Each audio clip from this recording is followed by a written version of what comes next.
Okay, so how do you train a recall with a high drive dog? So, I mean, the process will start off the same as just teaching the recall with really any dog. It starts on a leash first, inside the house typically, in the way we do it. It can be something simple like your dog is on a leash, you say here, you use a little bit of leash pressure to have them come back to you. You say yes, and then you give them some food. You can rinse and repeat that a whole bunch of times, and you can take that process into the backyard.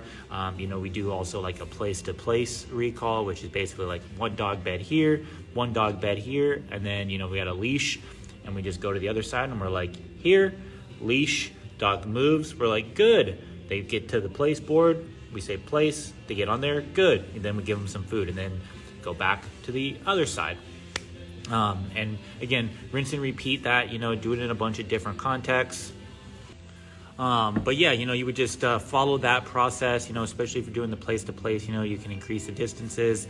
But then that's also where we would definitely get into e-collar training, because like when a dog gets distracted, they become deaf to us. And when you take that leash off, you don't have a leash anymore. And so an e-collar is an invisible leash, it's a half mile distance, but the whole process would start over, so you did all that stuff on the leash with no e-collar, and then when you introduce the e-collar, you'd go back and reintroduce all of those steps that you had just done.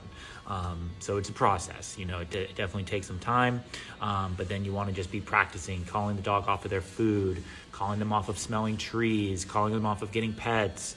All of those things are going to just help you get that solid recall. So I wouldn't go out and try to get them on. But yeah, that's generally how we do it. It starts on the leash, then we layer the e-collar into that, and then start taking the dog to the parks and things like that, and just proofing that a little bit more. I definitely, in this too, it's really important to understand that every context is different. So, getting a recall inside the house is one thing, backyard is one thing, front yard is one thing, park is another thing, another park is another thing. So you want to just keep that in mind. So, cut our dog some slack, and just making sure we're really like piecemealing it, I suppose, or, just like working it piece by piece. Okay. So hope that helps. And let me know if you have any other questions, and thanks for your question. All right.